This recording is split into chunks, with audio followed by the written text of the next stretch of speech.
지금 우리 사회에는 거의 사회 전반이라고 할 수 있겠죠. 사회 전반에는 폭력과 투쟁을 자신의 정치적 또 사회적 그리고 일신상의 목적을 달성하는 수단으로 믿고 사용하기를 주저하지 않는 사람들이 점점 그 수가 늘어나는 추세에 있습니다. 한때 정권을 잡았던 사람들이 호소했던 수단이 바로 폭력이었고 그 정권을 유지하기 위해서 호소했던 수단 역시 폭력이었다는 것을 우리는 잘 알고 있습니다. 그런데 한동안 잃어버렸던 민주주의와 자유를 회복하고 편중된 부를 공정하게 분배할 수 있는 바람된 사회를 만들겠다고 하는 화려한 구호를 외치는 사람들마저 오늘날 똑같이 폭력에 의존하여 문제를 풀어보려고 하는 데서 우리는 더 큰 상처를 받고 있습니다. 어떻게 보면은 폭력이라고 할 때 제일 먼저 진절머리가 나서 돌아다보지 아니할 것 같은 사람들이 오히려 더 저열한 폭력을 휘두르면서 나라를 벼랑으로 몰아가고 있으니까 참 이거 답답하지 아니할 수가 없습니다. 폭력 정치에 대응하는 유일한 수단이 또 하나의 폭력이라고 하는 철학에서 움직이는 사람들은 결국 그게 그거라고 저는 생각합니다. 민주주의의 꽃이라고 할 수 있는 국회의원이 공무집행 중인 경찰의 뺨을 갈기는 이 야만적인 행위, 비록 극히 미소한 행동이라고 말할 수 있지만 그것이 바로 오늘날 정치인, 오늘 학생들, 오늘 노사에 개입한 사람들, 제야 인사들 모두의 가슴 속에 무엇이 지금 화산처럼 폭발 직전에 있는가를 우리는 읽을 수 있는 좋은 하나의 표본이 된다고 생각합니다. 이 사회가 어딘가 잘못되어도 크게 잘못되지 않았나 하는 우려를 금할 수가 없습니다. 여러분 한번 보세요. 노사분교하는 현장의 여러 가지를 보십시오. 학원 소요의 현장을 보십시오. 제야 세력권의 투쟁 방법을 한번 보십시오. 선동과 파괴와 독선과 흑백 논리 이것 이상 없습니다. 이 모든 것은 다 폭력적인 요소를 그대로 드러내고 있는 것이 분명합니다. 폭력이 힘이다. 폭력이 승리한다. 그러므로 폭력은 선하다. 마치 이런 신앙에 따라 행동하는 사람들처럼 보입니다. 그렇기 때문에 폭력 정치에 있어서 대부라고 할 수 있는 김일성의 공산혁명이론이라든지 또 그의 효율 좋은 주체 사상에 매료되어 있는 사람들이 오늘날 공공연히 민주화니 하면서 떠들고 나라를 어지럽히는 것까지 우리는 보고 있는 것입니다. 낮에는 최루탄, 화염병, 드람통, 방화, 파괴가 난무하고 밤에는 폭력배들이 무법천지인 양 날뛰고 술 먹은 사람들이 경찰서에 들어와서 경찰관을 호통을 치고 경찰관을 공갈하고 이건 세상이 도대체 모두가 폭력으로 문제 해결이 될 수 있는 양 눈이 어두워진 것 같은 인상을 우리가 받습니다. 이와 같은 정치적인 사회적인 폭력만이 아닙니다. 오늘 경제폭력꾼들도 너무 많아서 이 나라가 벼랑에 서 있습니다. 새로 시가지가 건설된다고 발표된 어디라고 그랬나요? 뭐라고 그랬나요? 그 땅 있죠? 분당인지 본당인지 그 기밀을 먼저 빼내가지고 투기꾼들과 결탁해서 참 땅을 팔고 이득을 올리고 도망치는 공무원들이나 투기꾼들이나 독부인들이나 이 모두 다 경제폭력꾼들입니다.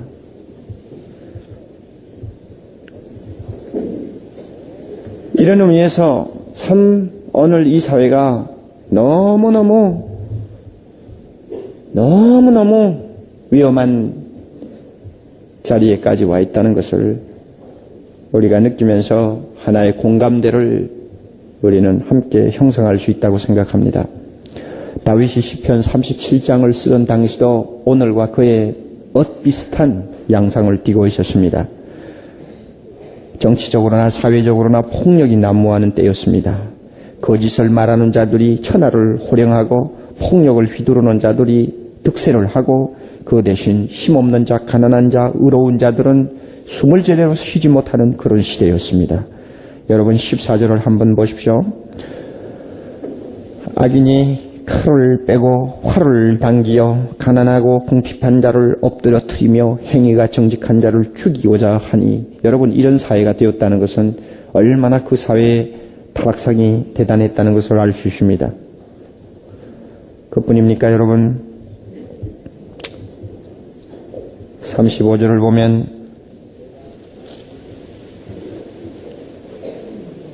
내가 악인의 큰 세력을 본적 그 본토에 선 뭐 같아요?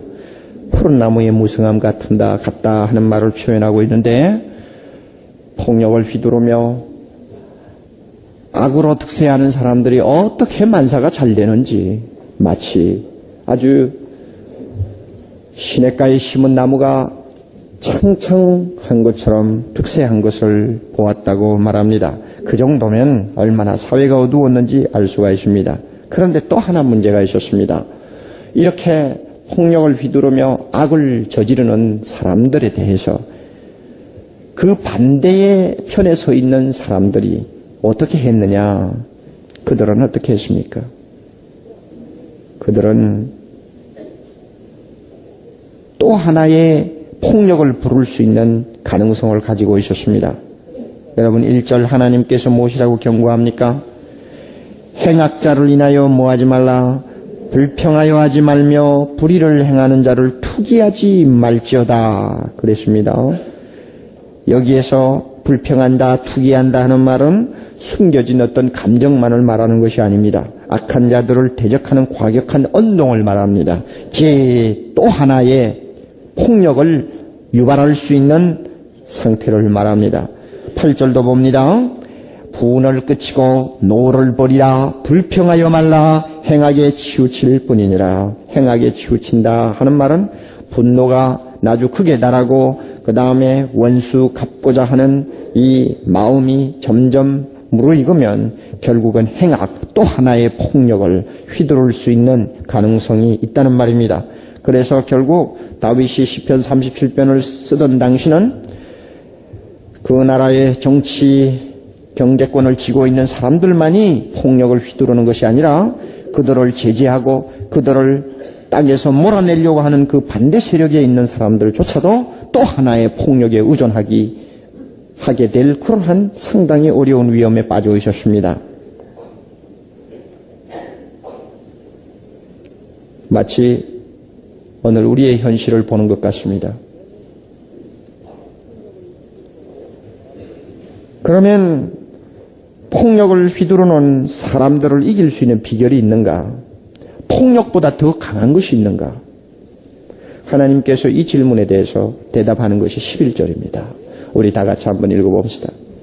오직 온유한 자는 땅을 차지하며 풍부한 화평으로 즐기리로다. 오직 온유한 자, 이 온유한 자는 37절에서 행악자와 서로 상대적인 말로 사용됩니다. 폭력을 휘두르는 자의 반대가 온유한 자입니다.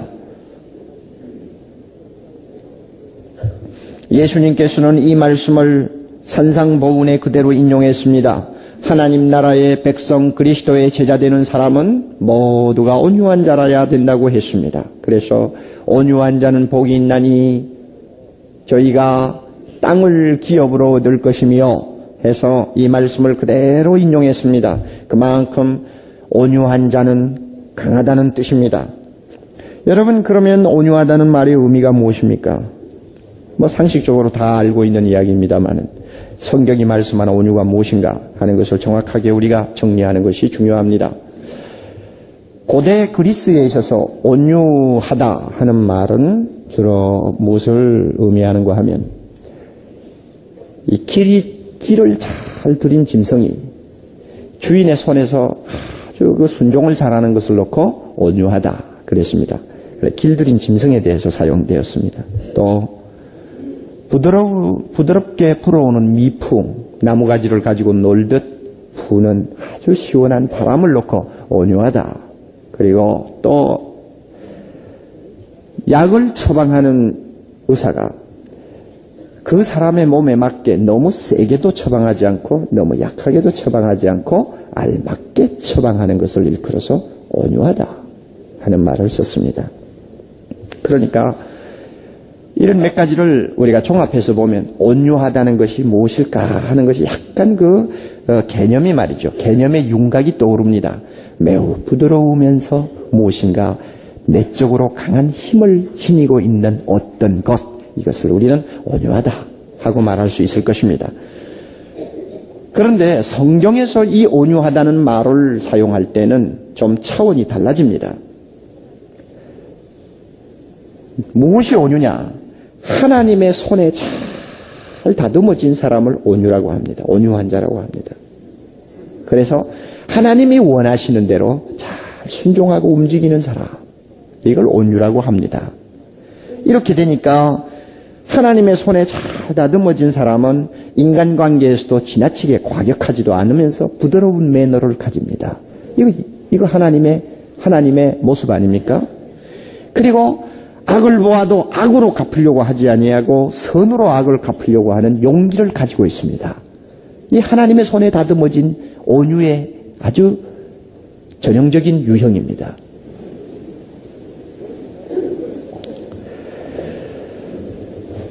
여러분 자신을 한번 놓고 한번 질문을 해보십시오. 나는 과연 온유하냐? 그러니까 자기 스스로의 어떤 감정에 놀아나는 사람은 절대 온유한 사람이 아닙니다. 자기의 어떤 내적인 충동을 억제하지 못해서 운동을 함부로 하는 사람은 절대 온유한 사람 아닙니다.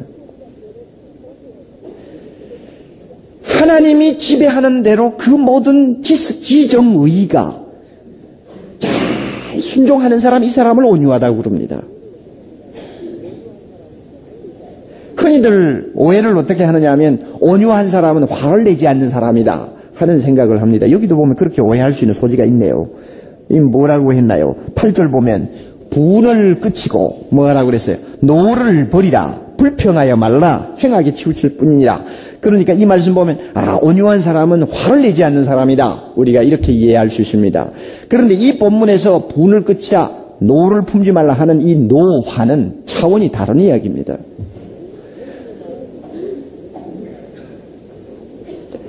여기에 말하는 노부는 무엇을 말하느냐 하면 자기에게 피해를 준 사람에 대해서 아주 보복하고 싶은 공격 본능을 이야기하는 것입니다. 그야말로 자기에게 어떤 피해를 준 사람에 대해서 참지 못해가지고 불평하고 부글부글 마음이 끓어가지고 나중에는 보복하겠다고 하는, 그래서 또 하나의 폭력을 사용하려고 하는 이 본성을 말합니다. 이것은 온유한 자에게 절대 잊어서는 안 됩니다. 그러나 성경에 보면 참 온유한 사람은 화를 낼 줄 아는 사람입니다. 분노를 해야 할 때에는 반드시 분노하는 사람이 온유한 자요, 분노해서는 안 될 일에는 절대 분노하지 않는 사람이 온유한 사람입니다. 그러면 악을 보고도 분노하지 못하는 사람은 온유한 자가 아니라 비겁한 사람입니다. 의분을 마땅히 가져야 될 그 자리에 의분을 내지 못하는 사람은, 그 사람은 온유한 자가 아니라 악에 동조하는 사람이라고 우리는 말할 수 있습니다. 자기중심적이고 이기적인 분노는 내지 않는 사람이지만은, 그러나 선을 위해, 정의를 위해, 하나님을 위해서 마땅히 화를 내어야 할 자리에는 화를 내는 사람이 온유한 사람이다, 그 말입니다. 그러므로 여러분이 화내지 않고 아주 부드러운 것을 갖다가 온유라고 말하지 마십시오. 여러분이 오늘날 정말 이래가지고는 안 되겠다, 정말 이것은 용납할 수 없다 하는 어떤 악에 대해서 강한 의분을 느낍니까? 그렇다면 여러분 온유한 사람입니다. 자기가 한 행동에 대해서라도 이것은 정말 양심적으로 마땅하지 않아, 그래서 자기 자신에게 대해서 뭔가 견딜 수 없는 어떤 의분을 느낍니까? 온유한 사람입니다. 분당 신시가지에 지금 땅의 소유주를 여러분이 조사해가지고 내놓은 기사를 보셨죠? 30만 평 이상을 누가 쥐고 앉았습니까? 통일교와 그 교주되는 사람이 30만 평 이상을 쥐고 앉았습니다. 그 지역에. 여러분 이거 볼 때 이건 경제폭력입니다. 대기업을 하는 사람들이 이리저리 돈을 모아가지고는 전부 다 이렇게 부동산 투기에다가 돈을 쏟아놓고는 나중에 그것을 가지고 자기의 어떤 폭리를 노리고 있으니 어떻게 노사 분쟁이 안 일어나겠어요? 한번 상상해 보세요.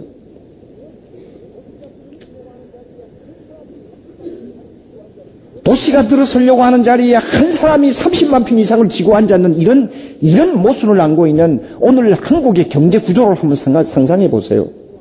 우리가 이런 것 보고 사람을 미워할 필요는 없지만은 그와 같은 악한 행위에 대해서 우리는 분노할 줄 아는 사람이어야 합니다. 그렇게 분노하는 것을 보고 당신은 온유하지 못하다 한다면 온유가 무엇인지를 모르는 사람입니다. 온유는 악을 관용하는 태도가 아닙니다. 악을 용납하는 태도가 아닙니다. 악과 동조하면서 항상 평화적으로 만가지를 해결해 보려고 하는 그런 타협주의가 아닙니다. 이것은 성경이 말하는 온유가 아닙니다. 온유는 악을 대항하는 용기를 말합니다. 그러나 그 악을 대항하는 수단은 폭력이 아닙니다. 무폭력 수단이요, 인내요, 자기 희생을 통해서 강한 힘을 보이는 것이 바로 하나님이 말씀하시는 온유입니다. 우리에게 이 온유가 있습니까?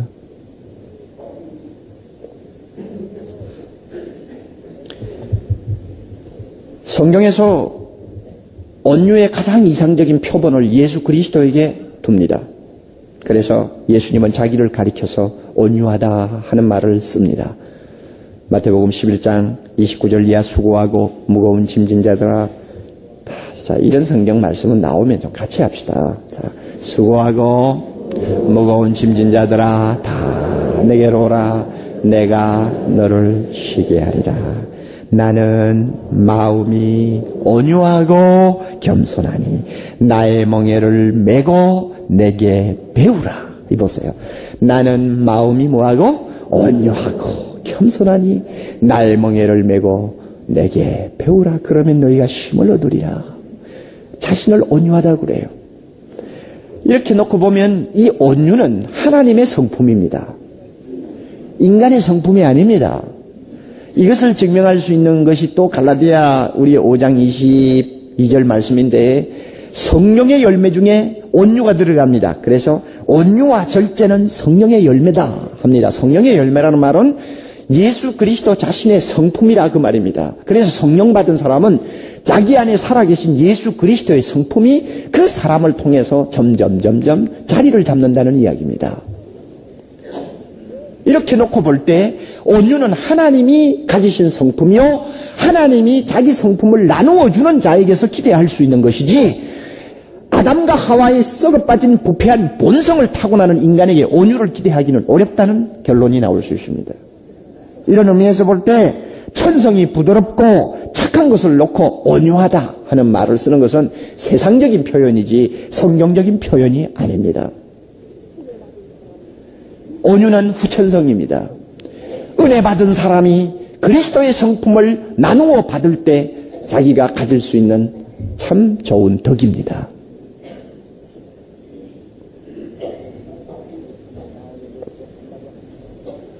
이런 의미에서 예수님을 마음에 모시고 산다고 하는 사람은 반드시 온유해야 합니다. 아멘입니까? 예수님이 온유하신 분인데 그분이 온유하신 분으로서 어떻게 처신을 하셨는가 하는 것은 참 우리가 궁금거리가 될 수 있습니다. 이런 예를 하나 들 수 있죠. 마가복음 3장 1절 이하에 나오는 예입니다. 예수님이 한 번은 유대나라 회당에 안식일 예배를 드리기 위해서 들어갔습니다. 들어갔는데 마침 그 자리에 손 마른 사람이 앉아 있었습니다. 이 손 말랐다 하는 말은 요즘 말로 말하면은 소아마비 때문에 어릴 때부터 한쪽 수족을 잘 못 쓰니까 그것이 그냥 말라가지고 나중에는 제 기능을 발휘하지 못하는 그런 수족을 의미할 것입니다. 손이 말랐어요. 이런 사람이 와서 앉아 있는데 마침 예수님이 들어오니까 그 회당에 있던 바리새인들과 그 회당장이라든지 유대교의 지도자들이 예수님을 주목하기 시작했습니다. 예수님은 환자 보면 고쳐주시거든요. 그런데 유대 나라의 전통에 의하면, 법에 의하면 안식일 날 병을 고쳐서는 안 됩니다. 병을 고치는 것도 하나의 노동이라고 그들은 해석을 하기 때문에 죽어가는 사람이 있어도 고쳐주지 못한다고 그들은 법을 정했습니다. 그야말로 사람 잡는 악법입니다. 그런데 예수님은 안식일이든 언제든 환자 보면 고쳐줍니다. 그날도 들어가셔서 주님이 손 마른 자가 있는 것을 보고 고쳐주셨습니다. 그리고는 주변을 향해서 주님이 이렇게 말씀합니다. 안식일 날 병을 고치는 것과 고치지 않는 것, 생명을 구하는 것과 생명을 구하지 않는 것, 어느 것이 안식일에 마땅히 해야 될 일이라고 생각하느냐 했을 때 거기에 있는 사람들은 잠잠했습니다. 마음으로는 하나님의 날, 안식일 날 당연히 죽어가는 자를 고쳐주는 것은 하나님의 뜻이라고 다 인정하면서도 아무 말도 안 하고 잠잠했어. 왜? 만약에 안식일 날 병 고치는 것이 좋소 하는 말을 했다가는 유대나라 법에 저촉되어서 사회적으로 대단히 어려움을 당할 가능성이 있고 잘못하면 생명을 잃어버릴 위험이 있기 때문에 모든 사람이 알면서 가만히 있었습니다. 이것을 보고 성경에 이렇게 기록했습니다. 예수께서 그들의 마음이 완악한 것을 근심하고 그 다음에 분노하셨다 하는 말이 나옵니다. 화를 내셨어요, 주님께서. 사람들에 대해서 화낸 것이 아니라 그들의 완악함과 그들이 선인 줄 알면서도 행하지 아니하는 그 무력함을 놓고 그 불신앙을 놓고 화를 내신 것입니다. 주님의 그 태도가 얼마나 위험했는가. 회당에서 나간 바리새인들이 헤롯 당원들과 함께 모여가지고 어떻게 하면 예수를 죽일고 하고 의논했다는 것을 보아도 여러분이 알만합니다. 예수님은 온유하신 분입니다. 온유하다고 해서 악한 것, 잘못된 것을 보고도 비겁하게 슬슬 피하고 말도 못하고 분노도 느끼지 못하는 그런 분이 아니었습니다. 악에 대해서는 대범하게 대항하는 용기를 가졌고 말할 줄 알았고 분노할 줄 아는 분이었습니다. 이것이 성경이 말하는 온유입니다. 그러나 주님은 폭력을 허용하지 않았습니다. 무엇을 보고 합니까? 겟세마네 동산에서 그가 체포됐을 때입니다. 옆에 있던 베드로가 그냥 화를 이기지 못해가 엉겹게 그냥 칼을 뽑아가지고 막 휘둘렀습니다. 그랬더니 말고라는 사람의 귀가 그냥 날아가 버렸죠. 주님이 그것을 보시고 무엇이라고 말했습니까? 네 검을 도로 집에 꽂으라. 그 다음에 따라합니다.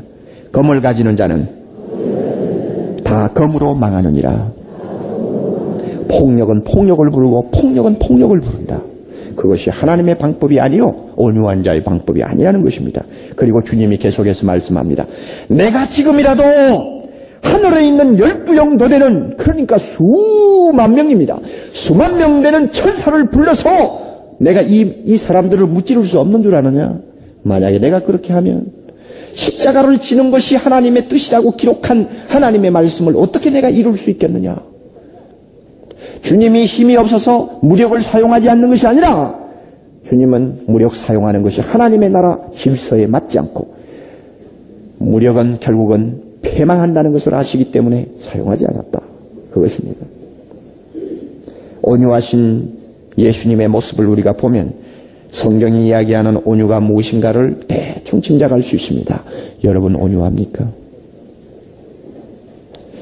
저나 여러분이나 우리 모두가 지난 15년 동안 처신을 해온 모습을 본다든지 오늘날 이와 같이 혼란하고 어려움이 막 그저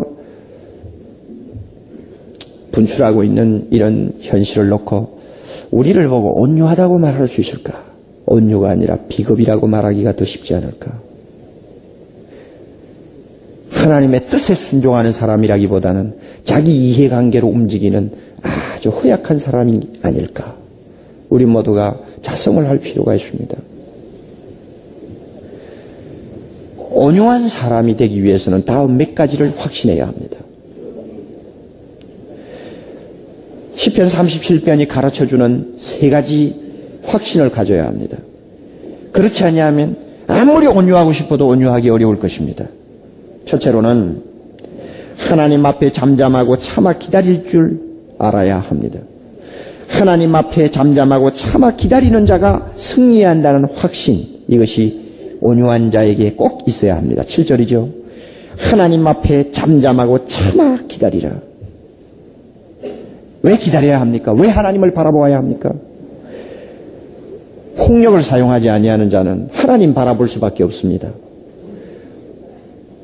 수단 방법 가리지 아니하고 짐승처럼 날뛰는 사람들을 우리가 악으로 대항하지 않기 위해서는 하나님을 다 바라보는 도리밖에 없습니다.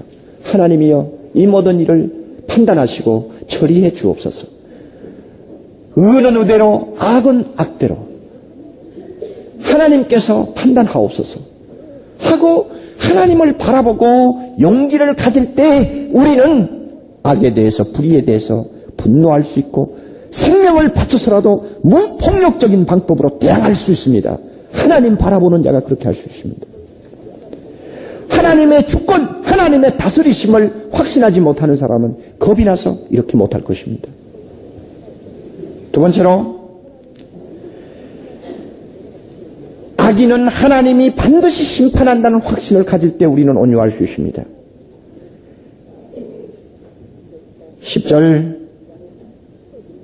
19절부터 대저 행악하는 자는 끊어질 것이나 하는 말이 있죠. 10절 잠시 후에 악인이 없어지리니 내가 그곳을 자세히 살필지라도 없어지리로다. 없으리로다. 악인에 대해서는 하나님이 시간을 기다리고 있는 것이지 어느 때가 되면 반드시 심판하신다 하는 것을 우리는 믿을 때 온유할 수 있습니다. 북한에 있는 공산주의 집단, 특별히 공산주의의 무서운 사상을 오늘날까지 백성들에게 강요하면서 스스로 신이 된 사람, 그 사람을 하나님이 왜 가만히 두고 계시느냐? 인간이 생각하면 그냥 분통이 터져요. 나는 그 사람 위해서 기도 안 합니다. 예수는 마귀인 가룟 유다 위해서 기도했다는 표현이 없어요. 하나님의 자리에 자기 스스로 하나님인 것처럼 앉아서 하나님의 영광을 빼앗는 그 못된 인간을 우리는 위해서 기도할 수 없습니다. 그런데 왜 하나님이 그를 심판하지 않느냐? 왜 수십 년 동안 그렇게 내버려 두시느냐? 할 때 우리는 막 분노가 터집니다. 화를 이길 수가 없습니다. 무슨 폭력이라도 무슨 무력이라도 사용해서 무언가 한판 일을 치르고야 말겠다는 그런 인간 본능이 작용합니다. 그러나 이렇게 되면 우리는 온유한 자가 아닙니다. 하나님은 반드시 심판하신다. 하나님은 반드시 심판하신다. 이거 믿을 때 우리는 온유할 수 있습니다. 또 하나, 세 번째로 온유한 자는 반드시 땅을 기업으로 얻을 것이라는 확신을 가질 때 온유할 수 있습니다. 오직 온유한 자는 땅을 차지하며 풍부한 화평으로 즐기리로다. 11절 말씀입니다. 이 땅을 차지한다는 말을 여러분이 상당히 매력을 느낄 것입니다. 왜냐하면 다 부동산에 굉장히 관심이 많기 때문에 야, 온유하면 땅이 돌아오는구나 하고 느끼겠습니다만은 우리 하나님께서는 이 값이 마음대로 뛰었다가 떨어졌다가 하는 이런 믿을 수 없는 부동산을 우리에게 주신다는 말이 아닙니다. 그거 받아가 뭐합니까? 예? 그거 소유하면 뭘 해요?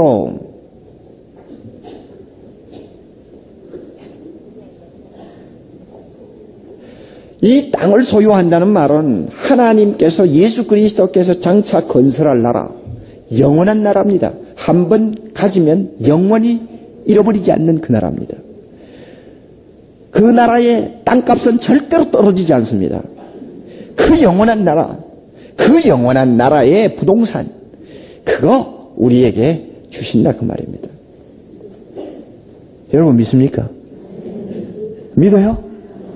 그 나라는 땅이 얼마나 넓은지 갖고 싶은 대로 다 가져도 돼요. 그런데 죄송합니다만 갖고 싶어 하는 사람이 하나도 없어서 땅이 그냥 남아도는 곳이요. 그 아름다운 나라 하나님이 우리 손에 지어주신다. 이 말이고, 또 하나는 땅을 소유한다는 말은 승리한다는 말입니다. 온유한 자가 반드시 승리한다. 악한 자가 폭력을 휘두르면서 차지하고 권세를 부리던 그 모든 재산 나중에는 주님이 다 빼앗아서 온유한 자에게 주신다. 승리한다 그 말입니다. 이거 믿을 때 우리는 온유할 수 있습니다. 여러분은 이 세 가지 확신을 갖고 있습니까? 그렇다면 악한 자들이 형통하는 것을 보고 마음이 상하지 아니할 것입니다.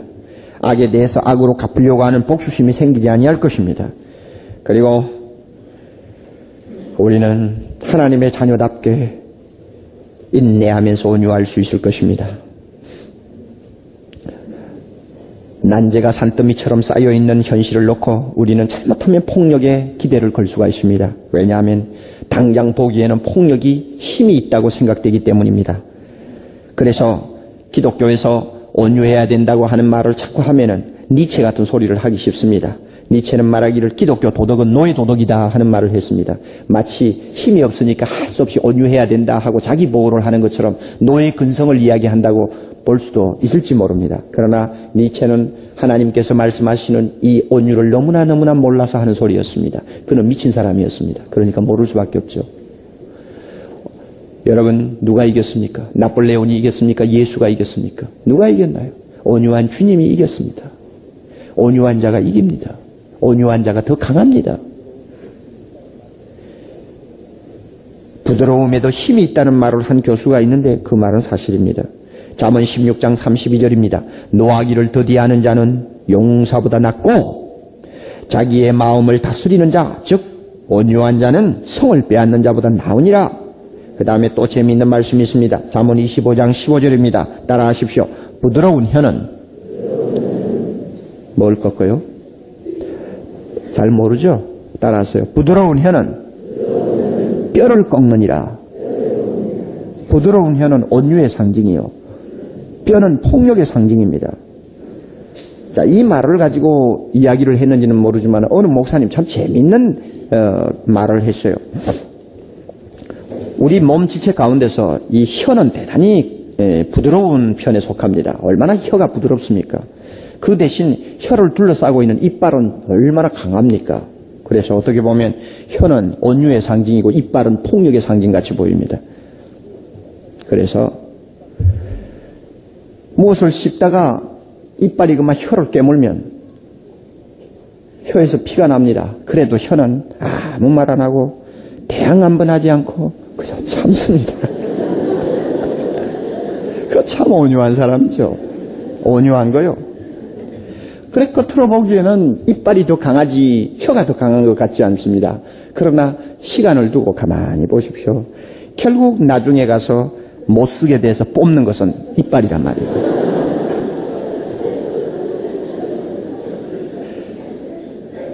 그런데 평생 가도 혀가 잘못돼서 뽑은 사람 하나도 없어요. 그래 의치를 하고 다니는 사람은 많아도 의설을 하고 다니는 사람은 아무도 없습니다.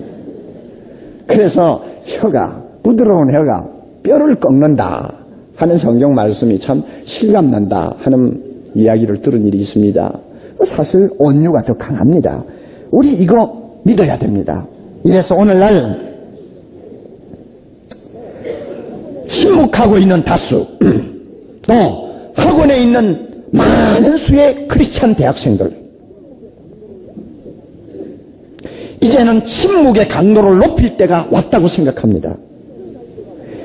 우리의 온유함을 강도 높게 표현할 때가 왔다고 생각합니다. 폭력만이 모든 문제를 해결하는 수단인 것처럼 날뛰고 있는 학생들, 근로자들, 제야인사들, 심지어 집권자들을 상대해서 폭력은 반드시 패배한다. 폭력은 강하지 못하다. 폭력은 하나님이 미워하는 것이다 하는 것을 우리의 온유한 운동을 통해서 그들에게 인식시킬 수 있도록 무엇인가 우리의 표현을 좀 더 강도 높게 나타낼 때가 되었다고 생각합니다. 이것이 나라를 구하는 것이요. 이것이 벼랑에선 이 나라를 벼랑에서 떨어지지 않도록 막는 길이라고 저는 생각합니다. 이런 의미에서 충북대학교 학생회 간부들이 전대협에서 탈퇴하면서 한 말 대단히 의미 있는 말입니다. 최초의 학생운동이 목적의 순수성을 잃어버리고 과격폭력화하고 작용화하는 것에 회의를 느껴 탈퇴한다. 옳은 말이에요. 지성인이면 회의를 느껴야 되고 크리스찬이면 분명히 그와 같은 모든 행동에 대해서 사상에 대해서 회의를 느껴야 할 때가 왔습니다. 우리는 무언중에 표현해야 합니다. 폭력은 나라를 망하게 하는 것이라는 것. 그들을 두려워할 필요가 없습니다. 그들에 대해서 어떤 원한을 품을 필요가 없습니다. 그러나 그들이 사용하는 악에 대해서는 우리는 분노해야 합니다. 그리고 내가 희생하는 한이 있더라도 그것이 나쁘다는 것을 나의 운동을 통해 나의 삶을 통해서 우리는 분명히 말할 수 있는 용기를 가져야 합니다. 이것이 예수님이 우리에게 가르쳐 주신 온유함입니다. 그리고 필요하다면 내가 어떻게 희생해서라도 이와 같이 폭력이 난무하는 사회를 치료해 보겠다고 하는 헌신적인 자세를 갖는 것이 온유함입니다. 그러므로 다른 길이 없습니다. 여러분, 먼저 우리가 할 것, 나는 예수님의 멍에를 지고 예수님의 온유함을 배우고 있는 사람인가를 먼저 체크하십시오. 여러분 가슴속에, 여러분 마음속에 폭력이 아직도 난무하고 있지 않습니까? 부부간에 폭력을 휘두르지 않습니까? 자녀들에게 폭력을 휘두르지 않습니까? 어떻게 자기에게 무슨 손해나 어떤 악을 끼치는 사람에게 원수를 갚지 못해서 여러분이 마음속으로 불평하면서 여러분 이를 갈지 않습니까? 여러분 아직도 온유하지 못한 것입니다. 아직도 그리스도의 사람이 아닙니다. 예수님을 배우세요. 그래서 온유한 사람이 우리 먼저 됩시다. 독재한 사람에게 원한을 가질 필요가 없어요. 제야 인사들에게 원한을 가질 필요가 없어요.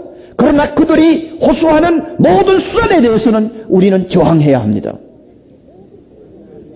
그러기 위해서는 내 속에 온유함이 아닌 폭력이, 공적 본능이 작용해서는 안 됩니다. 이거 우리가 뿌리를 뽑아야 합니다. 그렇게 하기 위해서는 성령의 손에서 다듬어져야 합니다. 어떻습니까? 우리 모두 온유합니까? 그리고 우리가 온유하면 미친 짐승처럼 날뛰는 젊은이들, 근로자들, 남모르게 폭력을 가지고 정권을 유지하려고 하는 사람들, 한 사람 한 사람 예수 앞으로 인도해서 그들도 예수님의 멍에를 메고 온유함을 배울 수 있도록 해야 합니다. 다른 길이 없어요. 기독교가 비록 삶의 모범을 보여주지 못해 비난의 대상이 되고 있습니다마는 아무리 비난을 받아도 기독교의 본질은 잘못된 것이 아닙니다. 지금부터라도 우리가 정신 차려서 우리 자신부터 온유한 사람이 되고 다른 사람을 예수 믿게 해서 온유한 사람을 하나하나 만들어가기 시작하면 학원에서, 저 근로 현장에서, 저 정치 영역에서, 경제 영역에서, 학교에서 예수님의 온유를 본받는 자를 자꾸 생산하기 시작하면 이 사회가 이 무서운 폭력이 난무하는 아수라장에서 구제함을 받을 수 있다고 저는 분명히 믿습니다. 우리는 이 확신 가져야 합니다. 온유가 폭력보다 강합니다. 온유가 폭력을 이깁니다. 하나님을 의지하고 바라봅시다. 악인의 심판을 확신합시다. 온유한 자가 땅을 차지한다는 것을 믿읍시다. 그렇게 될 때 우리는 이 사회를 위해서, 이 국가를 위해서 무엇인가 할 수 있는 사람이 될 것입니다. 다 같이 머리 숙여 기도하십시다.